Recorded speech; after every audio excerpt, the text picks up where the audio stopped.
So guys, finally our boys Sejun and the solo farmer are back. On the occasion of Christmas, I would like to say Merry Christmas to all of you. Please hit subscribe because we are going to have fun once again. Now, let us begin the video. We see that the dragon lady is extremely tense, deeply regretting her decision as she walks back and forth through the library.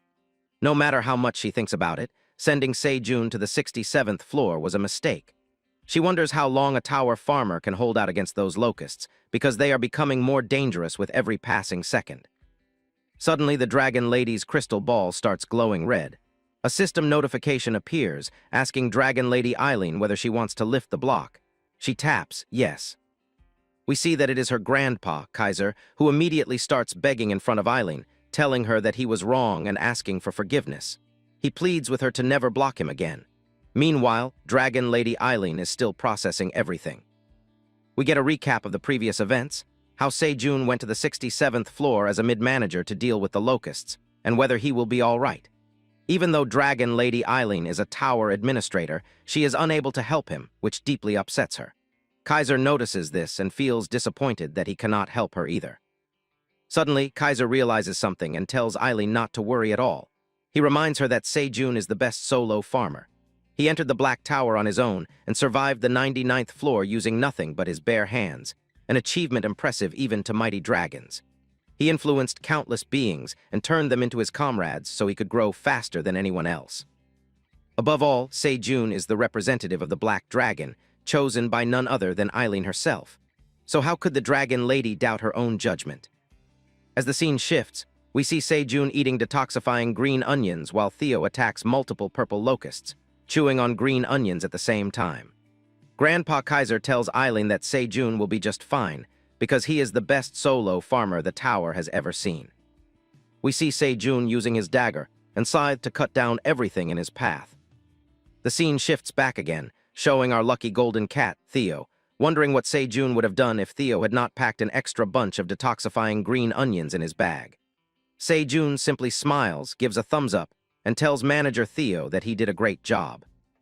Meanwhile, the rabbit princess is casting magic to protect everyone and deflect the locusts.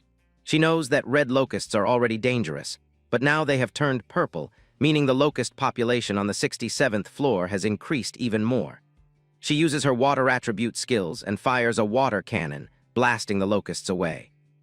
A system notification pops up, informing Sejun that Guardian Princess and Guardian Theo have defeated a purple locust. Sejun gains 50% of the experience earned by both of them. Now Sejun looks at the situation more calmly, realizing that this might actually be an incredible opportunity to level up. We see Baby Bear, who is no longer a baby, returning to his giant form with his trusty wooden weapon, slamming it down on the purple locusts. Even Sejun throws his axe like Thor and recalls it back. Suddenly, Sejun is ambushed by a purple locust. Theo panics, thinking that Chairman Park is in danger. However, Sejun reveals another trick. The flame of companionship emerges and engulfs him, forming a protective armor around his body. He smiles and tells Theo that he is fine, as multiple purple locusts are reduced to smithereens. Theo and the rabbit princess are both shocked. Sejun explains that before coming to the 67th floor, the trustee flame granted him the flame of protection and friendship, so he is not the weakest anymore. Baby Bear happily calls Sejun his dad, proud of how reliable he is in battle. Even the rabbit princess realizes that if the Black Dragon had been in the Red Ribbon Kingdom in the past, things might have turned out very differently. However, Sejun turns serious and tells everyone that even so, there are simply too many purple locusts. Defeating them alone will not be possible. We see a massive swarm of purple locusts engulf a tower-like structure from top to bottom, dissolving it in seconds. Sejun and the others continue fighting relentlessly. Theo knows they are getting exhausted, and they may run out of detoxifying green onions soon. Even the warrior rabbit, despite being the strongest warrior of the rabbit clan, is starting to feel the strain. Sejun realized that everyone was getting tired. Baby Bear was barely holding on, relying on his immense strength. Sejun wore a disappointed expression, knowing that if the Minotaurs had been there to protect them, things would have been different. Or if Iona the wizard head were present, the situation would improve drastically. Suddenly, something clicked. Sejun smiled, a glimmer of hope shining in his eyes. He realized that he could bring Iona there right now. He took out the interdimensional key he had obtained when he rescued Bat-Bat. Just as multiple purple locusts rushed toward him, he immediately activated the key, summoning a dimensional portal. He began pounding on the gate, calling for Yona to open it. This shocked the hamster wizard, who opened the gate with a frantic expression, wondering what was going on. At first, she thought Se-jun needed the room and told him that the upgrade was almost complete. However, she quickly realized something was wrong as the air outside grew increasingly toxic. Se-jun told her that he needed her help. Before Se-jun could explain further, Iona herself noticed the purple locusts swarming across the forest. The tall structure nearby had already been destroyed. The purple locusts soon noticed the wizard head as well, viewing her as their next prey. But Iona did not back down. Her expression turned serious, quite intense for a hamster. She raised her staff and began channeling lightning energy, which glowed purple. As her magic staff fully charged, she unleashed Giga Lightning. The entire sky turned purple with lightning, destroying countless purple locusts as they exploded like firecrackers. Even Se-jun was shocked by the sheer power the small hamster possessed. Baby Bear cheered excitedly at the spectacle, along with the other creatures. The rabbit princess smiled brightly, while the warrior rabbit observed silently. Theo, unlike ordinary cats, was completely captivated by the scene unfolding before him. As the scene shifts, Se-jun turns back toward the dimensional gate as Iona descends from the sky. Purple locusts continue to be blown into smithereens by the lightning strikes, leaving Se-jun in awe. A system notification appears, informing Se-jun that the system has been updated. The mid-manager is now tasked with exterminating the purple locusts on the 67th floor of the tower. Out of 700 million purple locusts, 50,000 have been defeated, granting Se-jun 3 million experience points and 50,000 tower coins. Failure will result in Se-jun being unable to return to their original location until the quest is complete. Se-jun is shocked, not only by the massive experience gain, but also by the realization that 700 million purple locusts still remain. Baby Bear returns to his normal size, and everyone stares at the system window, unsure of what to do next. Iona reassures them, explaining that once the numbers decrease, the purple locusts will revert back to red locusts, making them easier to defeat. However, due to the toxic air, Iona begins to look pale and suddenly collapses. Before she can hit the ground, Theo leaps forward and catches her, gently placing her near the gate. He tells Iona that since she was affected by locust poison, she should eat a detoxifying green onion immediately. Under the influence of the hallucinating poison, Theo appears even more impressive in Iona's eyes. She compliments him for his incredible magic and expresses relief that they are on the same side. As Iona bites into a chunk of detoxifying green onion like a cute little hamster, she blushes intensely at the praise. Meanwhile, the warrior rabbit scans the surroundings and informs Se-jun that he no longer senses any locust presence nearby. Se-jun feels relieved and decides that they should take a break inside the dimensional space he unlocked. As the scene shifts, the warrior rabbit, Baby Bear, and the rabbit princess enter the dimensional space, their eyes sparkling with amazement. When Se-jun enters with Theo and Iona, he is mesmerized by the cozy atmosphere. The dimensional space has transformed into a place perfectly suited for Christmas. Se-jun compliments Iona on how beautifully she decorated the place. The hamster smirks and tells Se-jun that a simple task like this is easy for her. At that moment, Se-jun gets another idea. He realizes that if he uses the dimensional space permanently, he could summon his comrades anytime, without even designating them as subordinates. This was truly a game-changing idea, as Se-jun watched all the creatures laughing and playing together. Suddenly, he noticed that Baby Bear was eating something and wondered what it was. Baby Bear immediately showed him a piece of meat and told Se-jun that the locusts struck by the lightning attack were actually delicious. However, when everyone else smelled it, it did not seem good at all. Se-jun made a strange face, and even Theo wanted to throw it away, knowing it did not look like something they should eat. But as the foul smell faded, Se-jun realized that the scent beneath it was similar to chicken. He suddenly remembered that back on Earth, locusts were often said to taste like chicken. Se-jun immediately bowed in front of Iona, asking whether she could modify the small brazier to make it do something more. As the scene shifts outside the dimensional space, the environment is unpleasant. However, inside the space, a delicious aroma fills the air. Even Se-jun starts drooling along with Baby Bear, realizing that what they had done was completely insane. The brazier had been modified into a roaster, with multiple pieces of locust meat skewered around it, cooking slowly. Juices dripped down as the meat roasted, releasing an incredibly appetizing scent. Baby Bear watched happily. A system notification appeared, informing Se-jun that the achievement, first to cook roasted purple locust in the tower, had been unlocked. It was registered under cooking level 4, with proficiency slightly increased. As the locust meat continued to roast, the system announced that a special effect had been applied due to Se-jun's cooking level. The recipe, stuffing purple locusts with detoxifying green onions and roasting them over indirect heat, made the meat lean and savory. Because of skillful cooking, both the meat and green onions were perfectly cooked, resulting in a tender texture and excellent taste. The process also detoxified the poison in the meat, granting low-level poison resistance to anyone who ate it. This dish was rated C+ grade. When Se-jun lifted one skewer, he was shocked by the sheer size of the meat. He told all the cute monsters to try it, assuring them that it was fully cooked. Still, Theo found it unsettling. Even though it smelled good, roasting the entire body looked a bit disgusting. Baby Bear seized the opportunity and immediately grabbed the whole piece, telling Theo that he would eat it no matter what. Se-jun calmly scolded Baby Bear, warning him that it would be hot, but the bear did not care.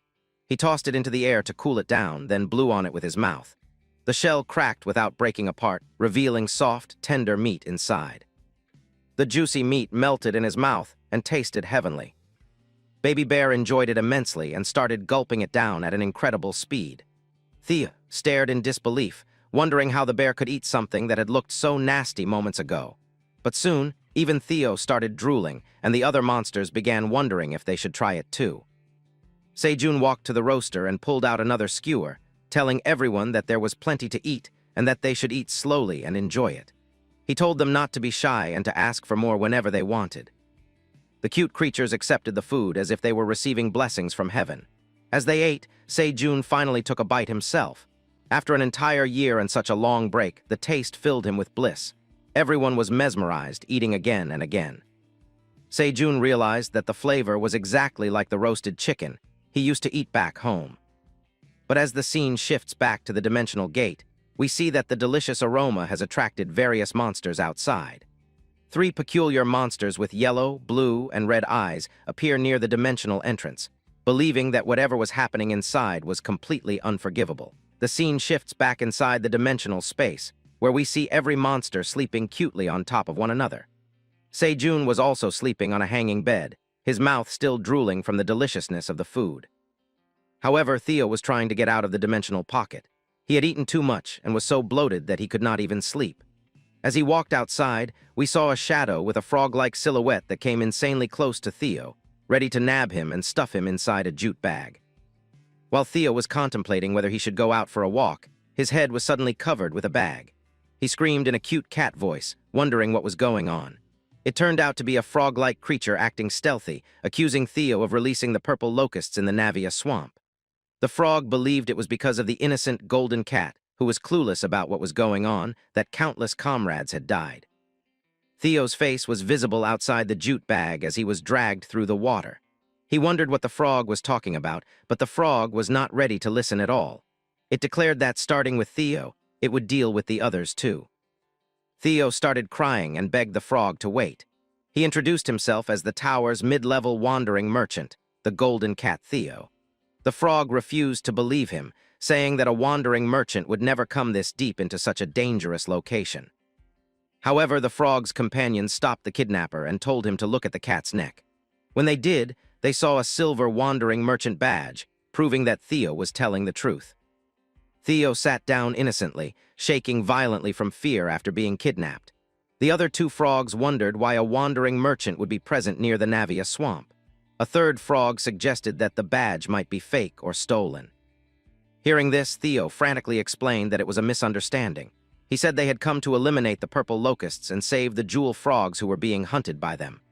Theo continued in a panicked voice, saying that he was a subordinate of the tower administrator, the one and only black dragon. He demanded that the frogs let him go immediately. The frogs were not ready to believe that the black dragon himself had come to save them. Theo reassured them and told them that if they did not believe him, they should try knocking on the door nearby, because the black dragon was sleeping inside and would prove that Theo was telling the truth. However, just imagining the giant black dragon made the frogs even more hesitant. They feared that the black dragon would become furious if his sleep was disturbed, especially after they had treated his subordinate this way. Theo stood there trembling while the frogs debated what to do, unwilling to open the gate. Theo wondered what he should do since the frogs refused to open the gate.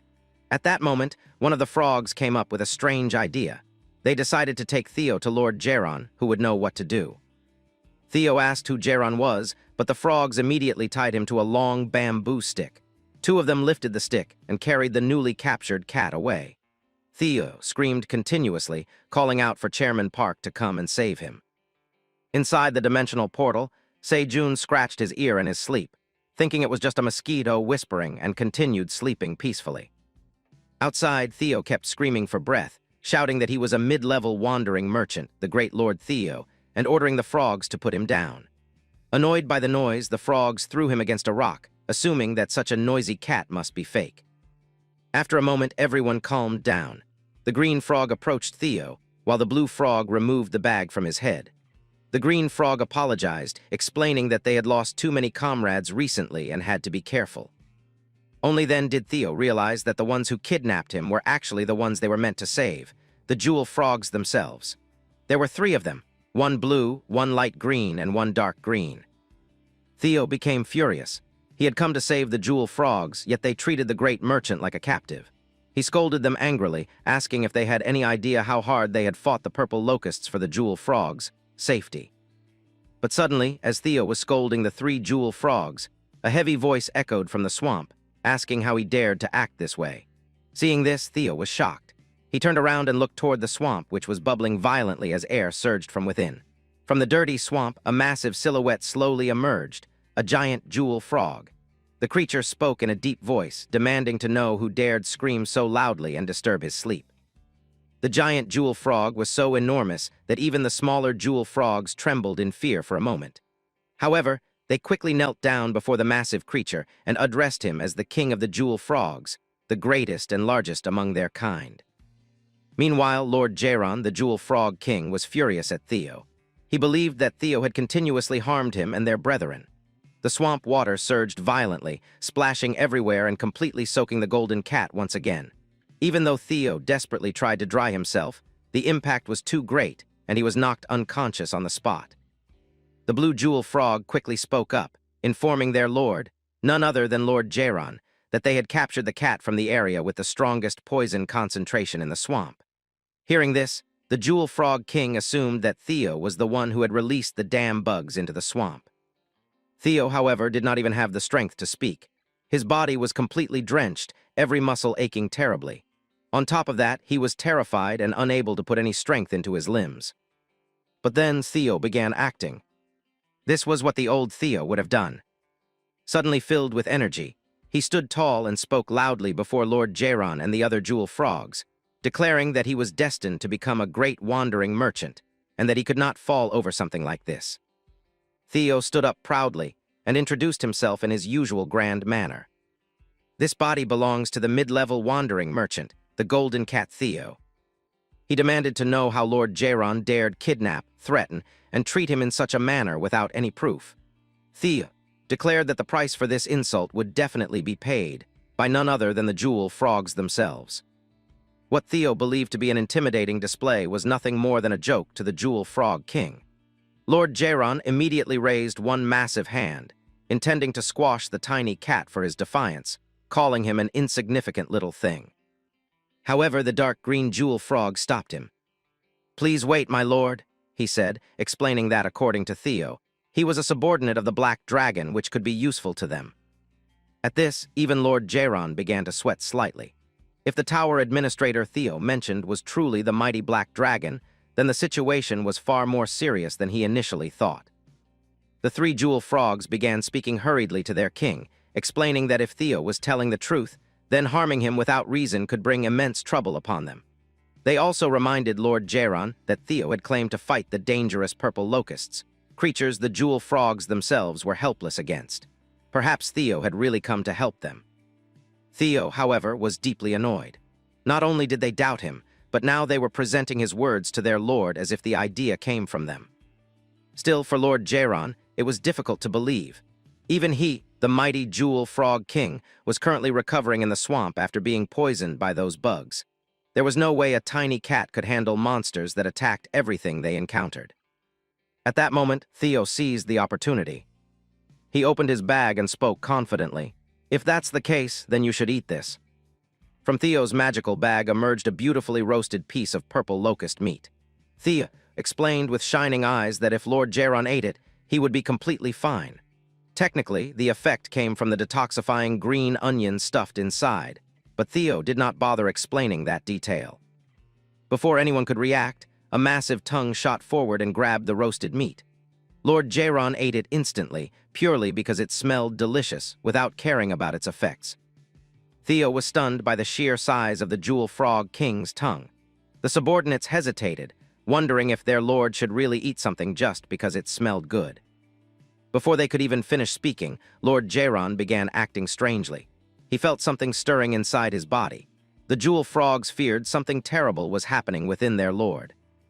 Then suddenly, a sparkling light enveloped the massive frog. Blissful sounds escaped his mouth as rainbow-colored light filled the area.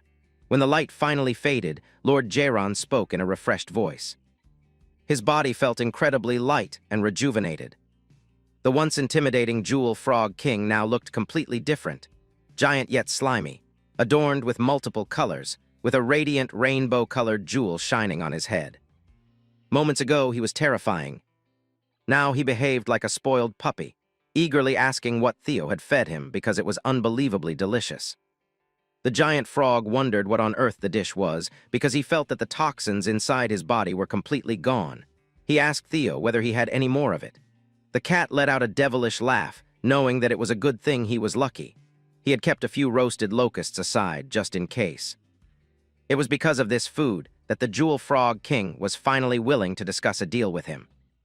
As the scene shifts, we see multiple purple locusts attacking the lizard men. The lizard men were slicing them in half using their swordsmanship skills, but the moment the toxins touched their bodies, the situation became even more terrifying and impossible to handle. A massive purple locust swarm grew increasingly enraged, closing in on the lizard men who were barely holding their ground. We come to know that the leader of the lizard men guard was named Tamurao.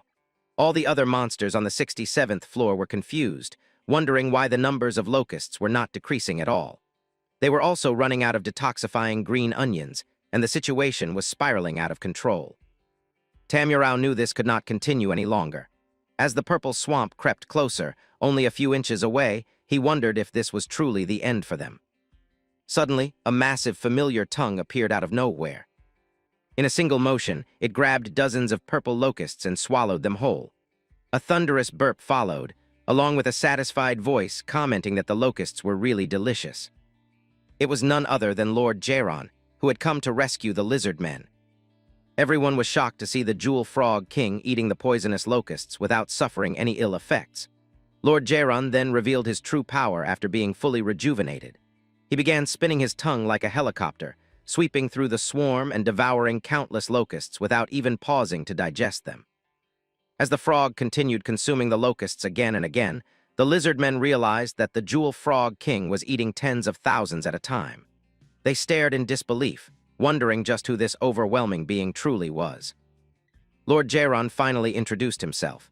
The multicolored jewel on his head gleamed brilliantly as he declared that he was the king of the Jewel Frogs and the master of Navia Swamp, Lord Geron. Standing proudly atop the giant frog's head was a tiny golden cat, none other than a subordinate of the Black Dragon. He introduced himself as the mid-level wandering merchant, the Golden Cat Theo. We then learned that Theo had formed a contract with the Jewel Frog King earlier. Because of that contract, Lord Geron was now assisting him by single-handedly resolving the purple locust crisis. Some of the subordinates hesitated, wondering whether it was truly safe for their lord to eat so many poisonous locusts at once. However, none of them dared to object, since Lord Geron's life had been saved by Theo himself. As the scene shifts again, we see Theo riding atop the massive but surprisingly cute Jewel Frog King.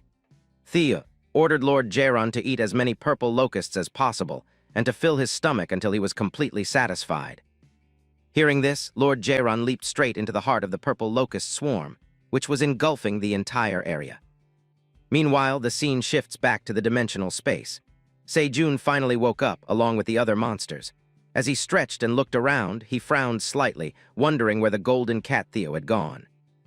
And with that, this chapter comes to an end. But here, another surprise. 6 continuous chapters are going to be released next. So if you enjoyed this video, please consider subscribing so you don't miss the upcoming parts. Enjoy the holidays as we finally return to the story with Se-jun and Theo, the golden cat. Thanks for watching. Now Se-jun was genuinely worried. He wondered whether everyone was ready, because they had to head out and find Theo and figure out where he had gone. Baby Bear and the warrior rabbit were already prepared, along with the others. The princess, however, was confused, wondering where the golden cat could have gone all by himself in the middle of the night. Even Iona was worried, knowing that the area outside must still be swarming with locusts. That was exactly why Se-jun knew he had to find the cat quickly, otherwise things could easily go wrong. Meanwhile, the black rabbit stepped forward and raised his chest proudly, telling the princess that no matter what happened, he swore he would protect her at all costs. The princess blushed slightly and replied that she believed he would, calling him Sir Knight. Hearing this, the black rabbit turned red himself, flustered by her words. Se-jun then told everyone to get ready, as he finally reached for the dimensional door. The moment the door opened, everyone rushed out with all their magic power and physical strength, shouting at the top of their lungs, "Avengers, assemble!" and telling the bugs to bring it on. But the moment they stepped outside, they froze. There was nothing.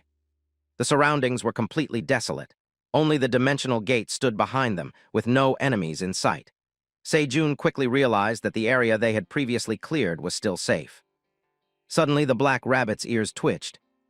He raised his hand and told everyone to wait. Focusing carefully on the sound, he sensed something massive approaching their position. Se-jun immediately tensed up, wondering what it could be. The princess speculated that it might be a new breed of locust, but Iona shook her head, saying that it shouldn't be possible. Even so, Se-jun tightened his grip on his axe and told everyone to brace themselves for whatever was coming. What happened next shocked him to his core. A giant frog suddenly leaped straight over their heads, casting an enormous shadow over Se-jun and the others. Everyone screamed in alarm as the massive creature landed heavily in the swamp, the impact splashing muddy water everywhere and soaking everyone nearby.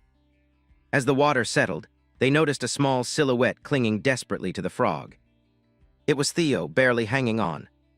Theo looked at his companions with a smug grin and teased them, asking if they had all been waiting for the mighty Theo, the golden cat. Iona stared in disbelief, completely confused by what she was seeing. Se-jun quickly asked Theo if he was all right.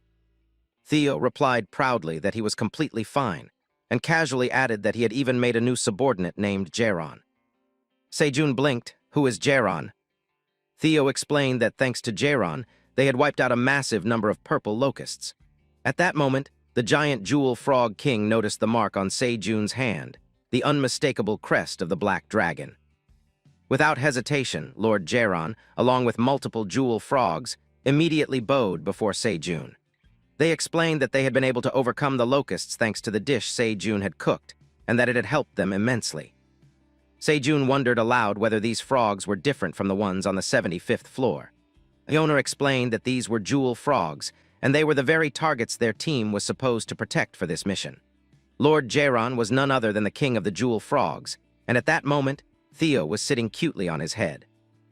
Iona could hardly believe that the golden cat had managed to make such a powerful being his subordinate entirely on his own. She stared at Theo in awe, wondering just who he truly was to possess such influence. Theo, however, didn't care about that at all. Instead, he immediately turned to Se-jun and asked if he had done a good job. Se-jun, though still nervous, was also extremely curious about how Theo had managed all of this. Theo, however, had no intention of explaining anything just yet. First came the treats and the churros. Since he had done such a good job, he deserved at least that much. Clinging tightly to Se-jun's legs, Theo urged him to go back inside. Se-jun opened the dimensional door again and told everyone that they would talk inside. Theo was already smiling, imagining the treats he was about to receive. But as Se-jun turned around, he noticed Lord Jaron hesitating, clearly wondering how he would fit through the entrance. Se-jun explained apologetically that although he would love to invite him inside, the entrance was simply too small. Lord Jaron proved himself to be a wise and understanding king. He calmly replied that Se-jun need not worry about that. Suddenly, the multicolored jewel on Lord Geron's head began to shine brilliantly. The light was so intense that everyone had to close their eyes to protect themselves. As the glow intensified, something incredible happened. Slowly but surely, Lord Geron's massive body began to shrink. When the light finally faded, the once giant Jewel Frog King had transformed into a cute, chubby frog, even smaller than the other Jewel Frogs.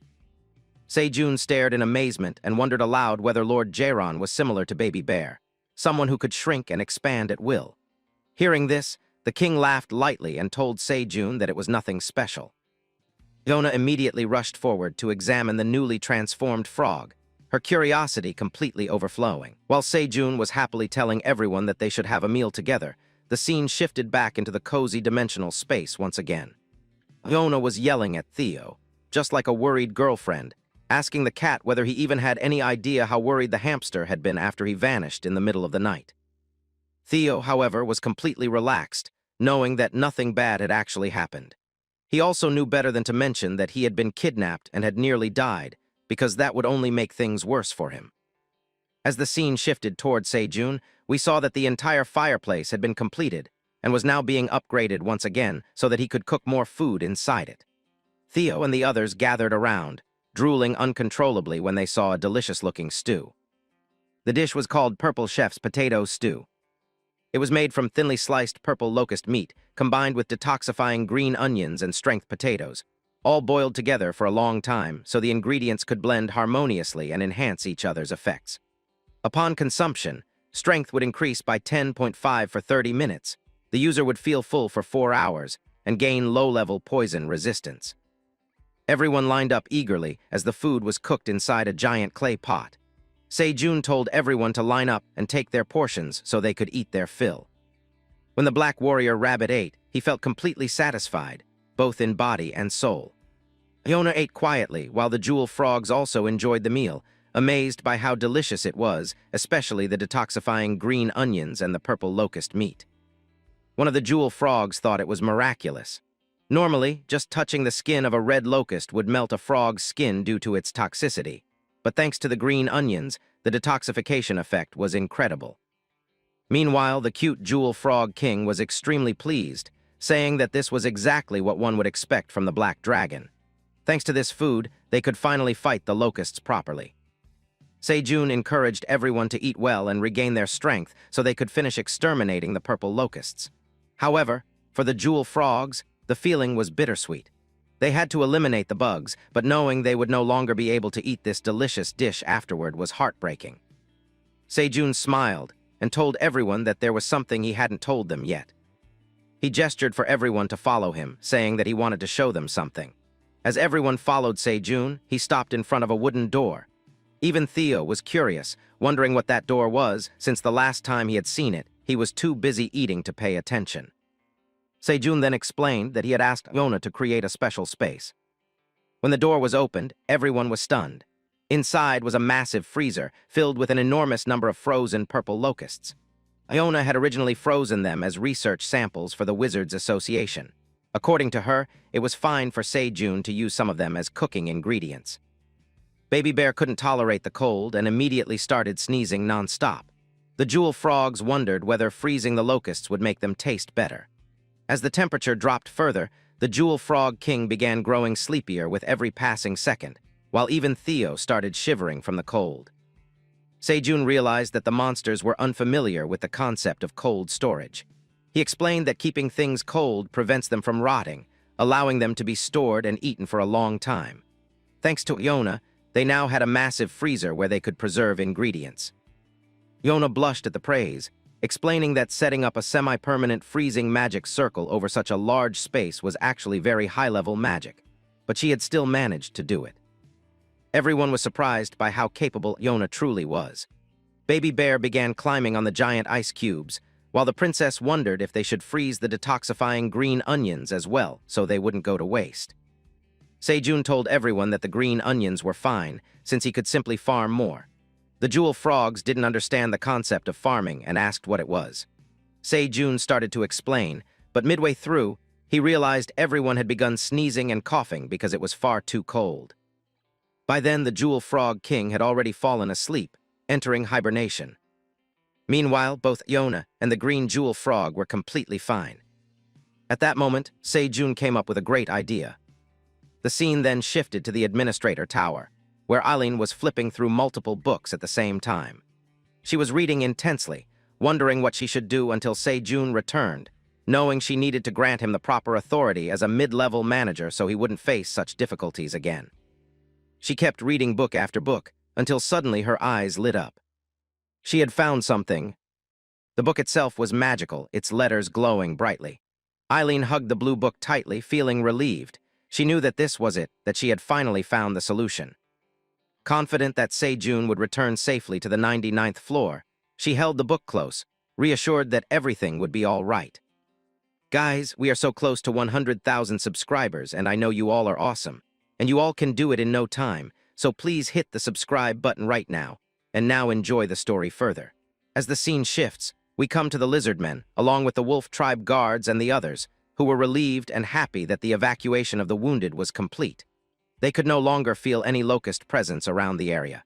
Finally, the lizard men were able to breathe again, and some of them began to think that the fight was finally over. However, the leader Tamurao stopped everyone and told them that it was far too early to celebrate. The war was not over yet. He reminded them that both Manager Theo and Lord Jaron, who had played massive roles in the battle, had headed toward the swamp first. They could still be fighting even now. The lizard men, who owed their lives to them, could not simply stand by and do nothing. With morale running high, everyone gathered together and decided to march toward the swamp to protect them. But when the scene shifts and they finally reach the swamp, they are met with a completely unexpected sight. Instead of a battlefield, they see Baby Bear, along with the other monsters, calmly planting detoxifying green onions and bladed green onions into the ground. Sejun and Theo were supervising their work, guiding them on how to properly plant the crops. The lizard men arrived in confusion, wondering what exactly was happening. Yona noticed the lizard men lord and was genuinely happy to see that they had arrived just in time. The lizard men were shocked, especially Tamurao, because Yona, the head of the Tower Wizard Association, was actually farming. Tamurao wondered what on earth was going on. Sejun smiled slightly and explained that they were putting an end to the battle with the locusts once and for all. Thanks to the idea of the great black dragon, who stood behind them, the lizard men finally realized that the boy before them was the representative of the black dragon.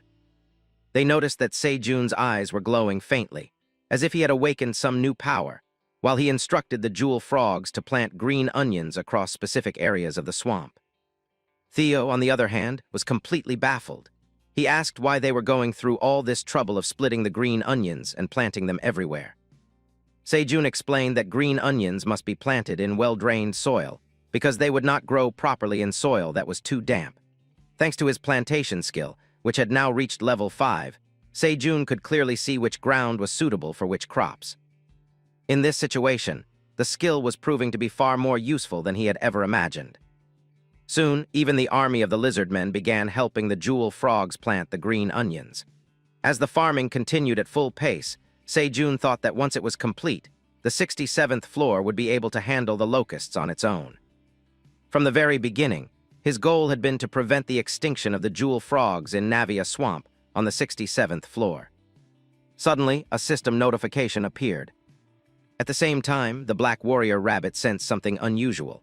The princess asked what was wrong, and the warrior rabbit announced that the purple locusts were finally coming. Another massive swarm was heading straight toward them at incredible speed. The warrior rabbit readied his trusted hammer. A giant swarm of purple locusts hovered above their heads. Everyone panicked for a brief moment, but soon calmed down. After all, Sejun was with them. Sejun immediately announced that everyone should chew the detoxifying green onions and use their bladed green onions as weapons to slash the locusts in half. Baby Bear grumbled in annoyance, saying that no matter how many times he saw those purple locusts, they were always disgusting and filthy. As the scene shifts, we see jewel frogs, Baby Bear, and the lizard men preparing to fight the swarm while consuming the detoxifying green onions, granting them immunity to poison for 1 hour. Sejun declared that their sole mission was to protect Navia Swamp. He took out his dagger and axe, ready to fight alongside his trusted companions. Now we see Iona, who was continuously launching lightning attacks, turning the purple locusts into exploding firecrackers with ease. Baby Bear swung his massive wooden log, smashing the red locusts out of the air. The Black Warrior Rabbit and the Lizard Men fought fiercely with swords and hammers, determined to destroy as many purple locusts as possible. At the center of it all was Sejun, dual-wielding his weapons and hacking his way through the swarm, breaking their formation with relentless precision. Meanwhile, Theo released the Jewel Frog King from his arms. As Lord Jaron leapt forward, the jewel on his back began to shine brilliantly once again with multiple colors. In moments, the frog returned to his original massive size, his stomach expanding as hunger surged through him. Staring at the purple locusts as if they were nothing more than delicious snacks, Lord Jaron began swinging his tongue like a helicopter once again, instantly grabbing multiple locusts in a single sweep. The frog ate in the thousands without even hesitating, gulping them down one after another. Those who had never seen this before were completely shocked, including Sejun and the princess. They found it incredible and wanted the Jewel Frog King to keep going. Meanwhile, the other Jewel Frogs also joined in. Even though they were small, they began eating the purple locusts as well, because they were no longer poisonous at all. The leader Tamurao was slashing as many purple locusts as he could, cutting them cleanly in half. But then he noticed something shocking. The purple locusts were changing color. Tamurao's eyes widened as he realized that the locusts were degenerating and slowly turning back into red locusts. He felt relief wash over him as hope returned.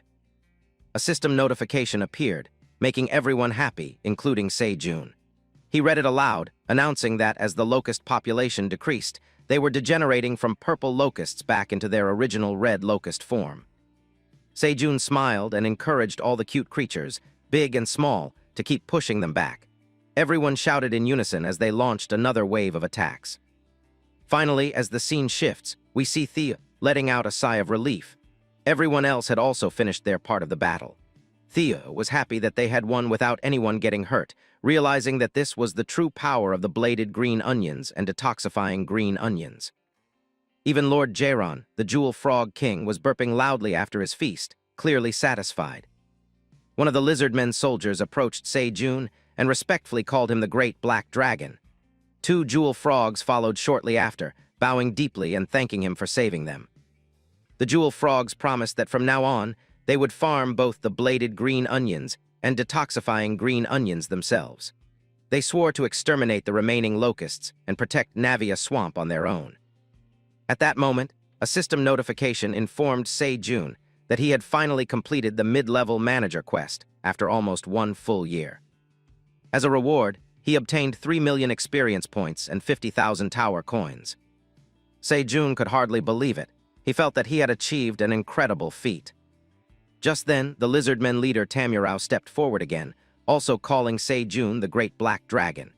Tamurao confessed honestly that he had been largely responsible for the entire situation. Sejun received 1 extra stat point and wondered what Tamurao meant.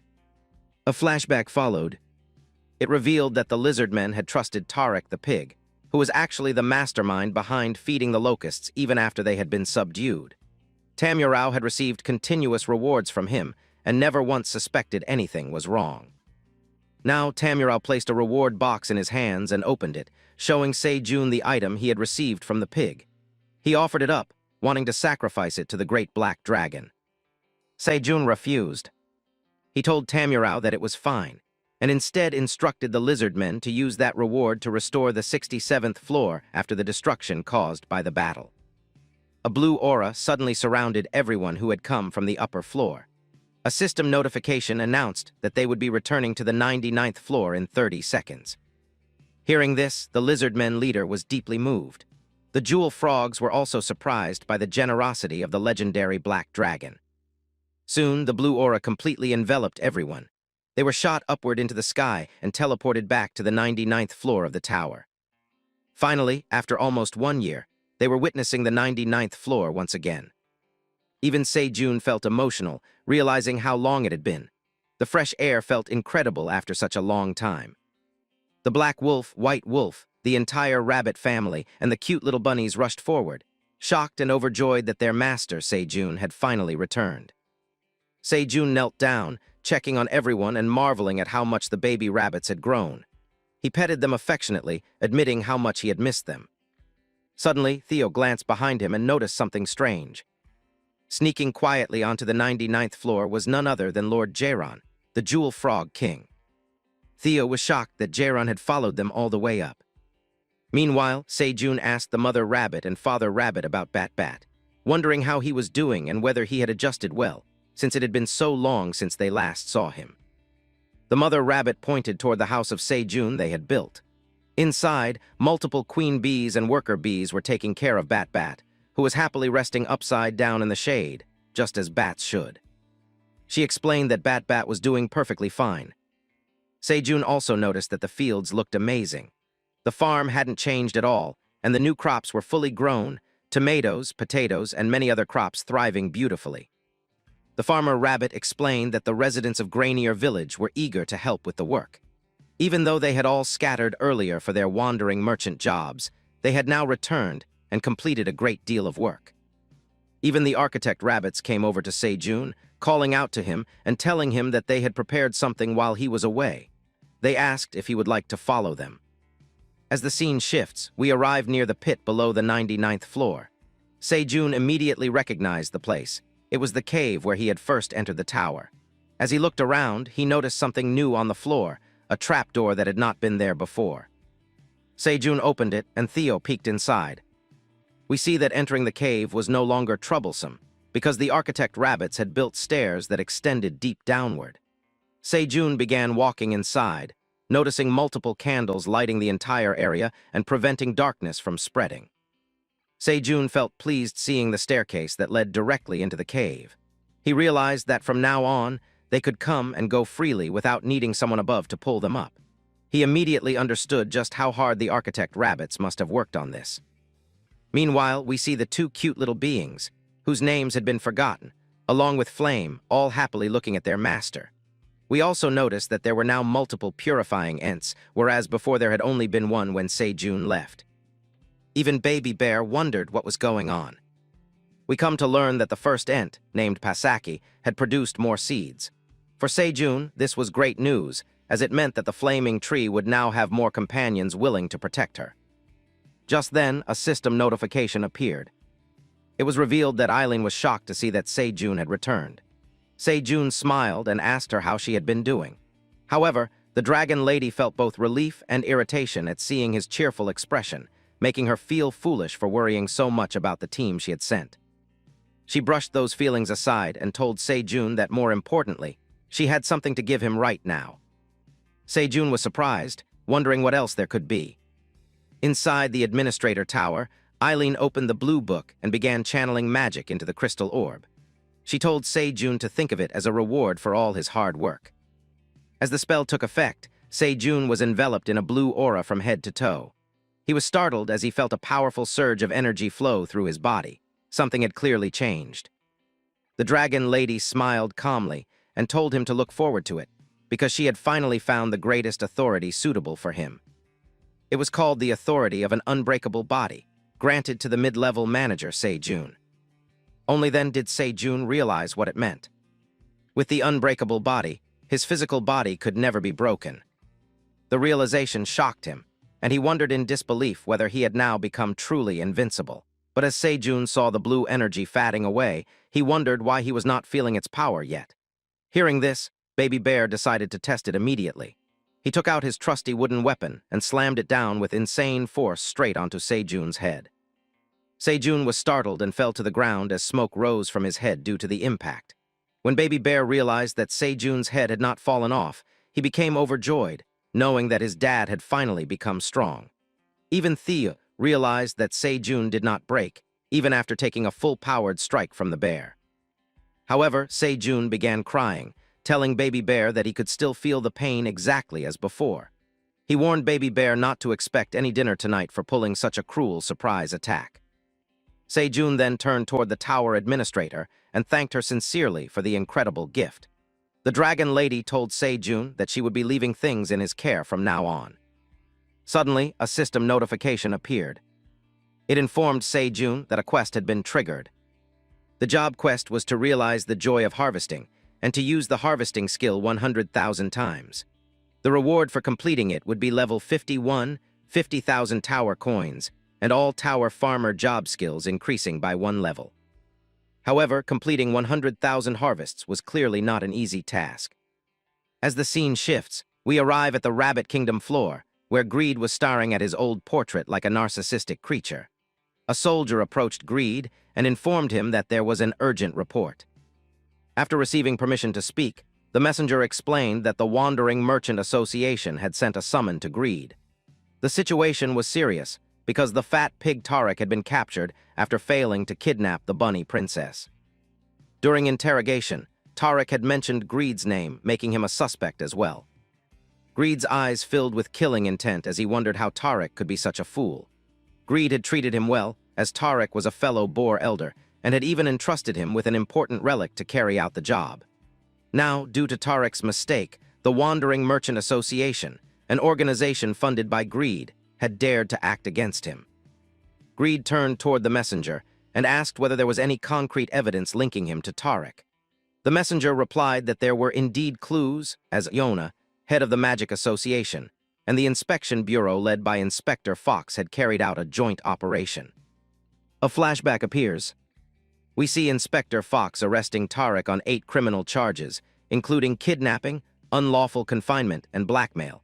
The authorities had secured Tarek's confession using a recording device. Tarek was completely exposed, revealing that he was the one who had fed the red locusts. Once everything was devastated and the food supply was gone, the 67th floor would fall under Lord Greed's control. After reading the summon, Greed tore it apart, dismissing the messenger and telling him to leave. He continued staring at his portrait, still unable to believe that the Merchant Association had summoned him and that he would be forced to step forward personally. Greed took a black book from a bookshelf, a book he had never read. This black book was actually the key to a hidden passage.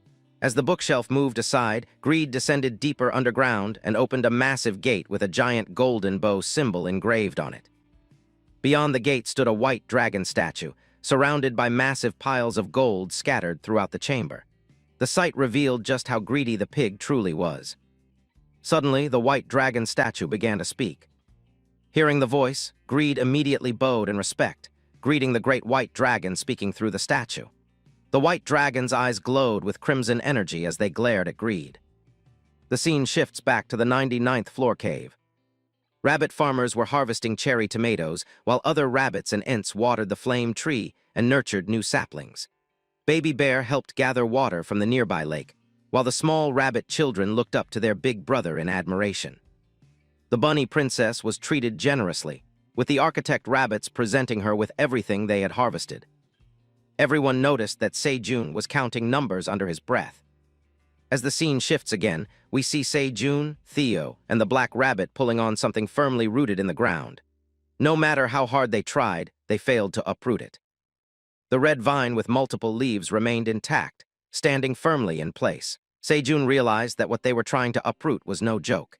Even Theo had never seen such a huge sweet potato vine before, knowing that there was definitely a massive sweet potato buried underground. Hearing the words massive sweet potato, Baby Bear felt a sudden surge of strength as his eyes started sparkling. He began growing bigger and bigger, grabbing the vine and pulling it with all the strength he had. Meanwhile, both Sejun and Theo stepped back and started cheering loudly for Baby Bear. Baby Bear screamed with all his power, and as the sweet potato slowly began emerging from the ground, both Theo and Sejun made exaggerated, shocked faces. Finally, the entire sweet potato came out, and Baby Bear returned to his baby form. A system notification appeared, informing Sejun that it was a giant pumpkin sweet potato grown in the tower. It tasted delicious due to sufficient nutrients, but it had used all those nutrients solely for growth. As a result, it provided no effects when consumed and would not sprout even if planted. It was a grade C crop with an expiration date of 45 days. Everyone climbed all over it, unable to believe that such a giant sweet potato was right in front of them. Even Sejun knew that this sweet potato was incredible. Just one of them would be enough to feed everyone. Baby Bear could not wait any longer and told his dad that he wanted to eat it immediately. However, when Sejun looked at his current mission, he saw that he had only used the harvest skill approximately 3,000 times, even though he needed to use it 100,000 times. He wondered when he would ever finish it. Still, Sejun turned around and looked at the happy, cute monsters and announced that they should eat first. Baby Bear had worked hard, and even the punishment he had received earlier was officially taken back. He would get dinner after all. Everyone smiled cheerfully. Sejun took out the dimensional space key and opened the dimensional gate directly into the cave on the 99th floor. He told Baby Bear to take out 10 purple locusts from inside. Baby Bear immediately ran in and started pulling out purple locusts. The wolf chief stared in confusion, while the other rabbits found the locusts disgusting. Theo quickly told everyone not to judge them by appearance alone, explaining that they actually tasted incredible. The rabbits looked at him doubtfully. The scene shifts again as Sejun and the others began cooking purple locust sweet potato soup once more. As it cooked, Sejun tasted it bit by bit, carefully adjusting the ingredients. The mother rabbit watched nervously, thinking the stew looked suspicious. Sejun was satisfied with the result, knowing that adding the giant sweet potato for extra sweetness had been the right decision. It made the flavor richer. He handed the first bowl to the artist rabbit, asking him to try it, but no one dared to move. Even the mother rabbit was shivering, disturbed by the stew's appearance. Suddenly, the chubby rabbit stepped forward without hesitation, grabbed the bowl, and started eating non-stop. He finished it in mere seconds and gave everyone a look that clearly said he had gone to heaven. Sejun asked the chubby rabbit if he wanted another bowl. The rabbit immediately ran back enthusiastically. Seeing that the stew was safe, the other rabbits finally relaxed. Even the artist rabbit and the mother rabbit began eating, while the baby rabbits could only sniff the delicious aroma. The mother rabbit carefully fed tiny portions to the bobbies.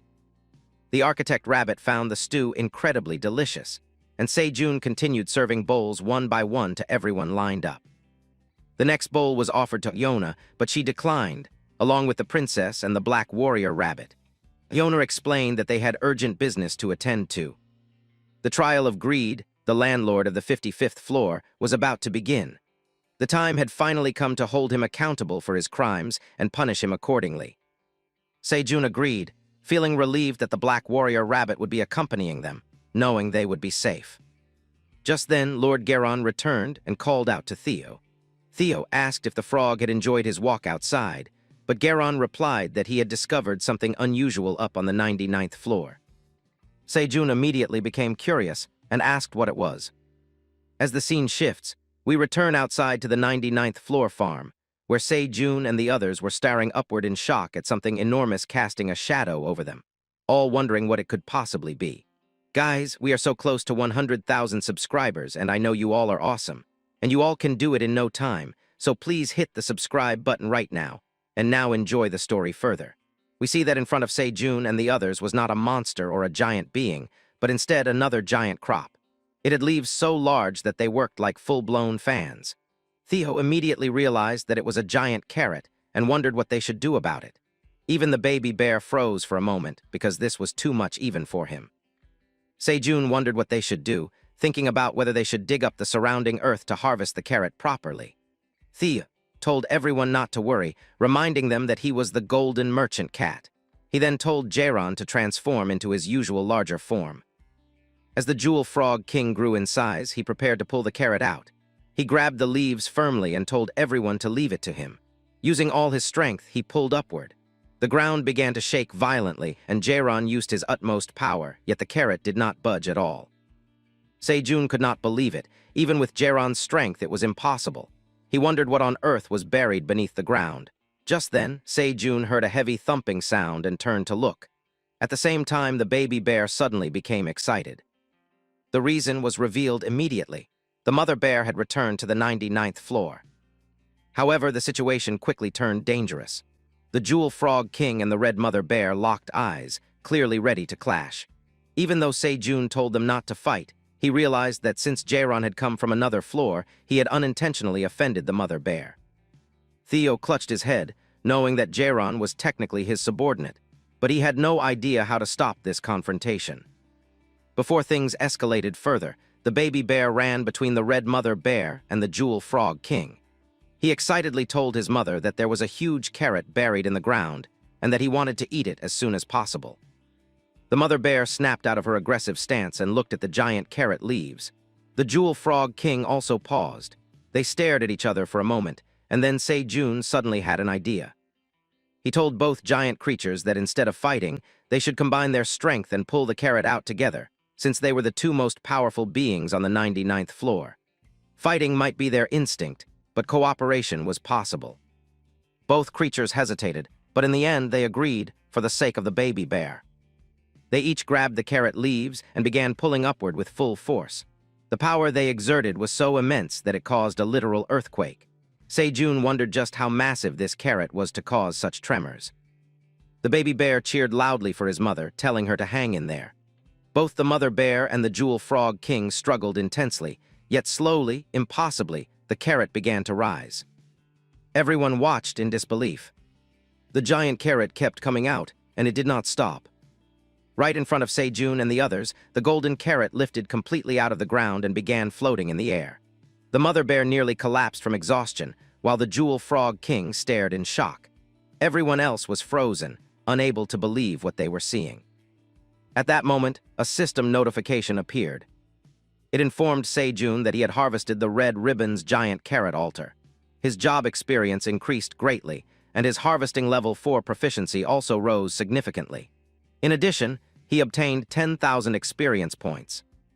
Se-jun was stunned. He wondered what exactly the Red Ribbon's giant carrot altar was.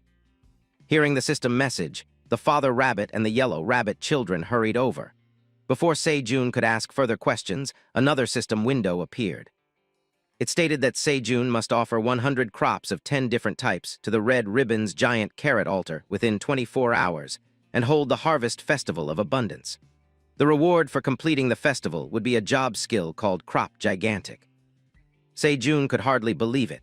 He had received a special quest tied to this floating carrot, and he now had to host something called the Harvest Festival of Abundance to obtain the reward. Meanwhile, the Jewel Frog King poked the floating carrot curiously, still confused about what it was. The father rabbit stepped forward and explained everything. He told Se-jun that this was the legendary golden carrot altar passed down in the Red Ribbon Kingdom. According to the legends of the Black Tower, a giant golden carrot once rose from the ground, and a great conflict broke out among the rabbits over who would claim it. However, during the chaos, one great rabbit shouted for peace and shared his food in front of the golden carrot. Moved by his kindness, the other rabbits followed, sharing their own food one by one. Soon, a peaceful celebration was held before the golden carrot, a festival that later became known as the Harvest Festival of Abundance. But still, a question remained in Se-jun's mind. Why would a carrot from the Red Ribbon Kingdom's legends appear on the 99th floor? The even bigger question, especially in the baby bear's mind, was that the carrot was not golden at all. However, Se-jun realized that asking endless questions would not change anything. So he decided to follow the system's instructions, open the ribbon of the carrot, and hold the Harvest Festival of Abundance. As the scene shifts, Se-jun finds himself in a dilemma counting the crops he currently has. These included carrots, cherry tomatoes, pumpkin sweet potatoes, corn, normal potatoes, and lastly, green onions. He took out 100 of each and wondered if that was enough. He found it strange, because he was sure he had planted a wider variety of crops. The farmer rabbit told Se-jun that he was correct and asked him to follow him to another place, explaining that the farm had already expanded. As the scene shifts, Se-jun saw juicy strawberries and even chili peppers, crops they had never eaten before. He could not believe that these crops had already been harvested, because he remembered buying their seeds long ago together with the carrots. The baby bear began drooling, realizing that he had never tasted these crops before, but instinctively feeling that they would be delicious. Se-jun finally understood that the father rabbit had worked extremely hard as a tenant farmer while Se-jun was away on the 67th floor. Thanks to his efforts, they now had 2 additional crop types to offer to the altar. Then the rabbit revealed that there were actually 3 additional crops. Se-jun turned toward him in surprise, and the rabbit showed him peanuts. This made Se-jun even happier, wondering how they were already ready for harvest. That was when Se-jun realized that it must have been because of the mysterious stone monument. The rabbit confirmed this, explaining that Se-jun was correct. The crops had been growing rapidly thanks to the monument's influence. Se-jun realized that he needed to pay closer attention to the farm now that it had expanded so much. He thanked all the rabbits sincerely for raising the crops so well in his absence. As the rabbits started eating strawberries together with the baby bear, Sejun reviewed the crops they had cultivated so far. Carrots, cherry tomatoes, pumpkin sweet potatoes, corn, normal potatoes, green onions, strawberries, chili peppers, and peanuts. That made 9 types of crops. Sejun was missing one last type. As the baby bear grabbed multiple strawberries and stuffed them into his mouth, Sejun frowned slightly, realizing this was a problem. Suddenly, Theo remembered something and told Sejun that there was one more crop. Sejun asked what it was. Theo reminded him that when they went to the 75th floor, they had planted the yellow fruit obtained after defeating the Frog Queen. The baby bear called it Pine's Horn, but Sejun corrected him gently, explaining that it was called a pineapple. However, Sejun also realized that they had planted very few pineapples. Since they were planted recently, he doubted that even 10 had fully grown yet. By the time they harvested 100 pineapples for the festival, the other crops would begin to rot, wasting everything. To make matters worse, the seed shop had not opened yet, so Sejun was blocked there as well. Still, Sejun knew one thing for sure: overthinking would not solve anything. He decided to harvest relentlessly for now, while Theo and the others cheered him on, knowing that a massive amount of work awaited them. As the scene shifts, we move to the Merchants' Association, inside the Merchant Passage Central Court. An owl judge called out to the defendant, who was none other than the pig Greed. The judge announced that the locust outbreak on the 67th floor had been deliberately instigated and aided by Greed and his subordinates. Greed was also charged with soliciting the kidnapping of Magic Association President Iona, as well as the Red Ribbon Kingdom's princess, Boo Boo. Furthermore, Greed was accused of committing treason, including releasing locusts on the 55th floor in the past to attack the Red Ribbon Kingdom, assassinating the king and queen, and attempting to seize the throne. After listing all the charges, the owl judge slammed the hammer onto the platform, declaring that the trial to address these crimes would now begin. Yet despite hearing his name tied to every accusation, Greed only smiled devilishly, completely unfazed by what was about to happen.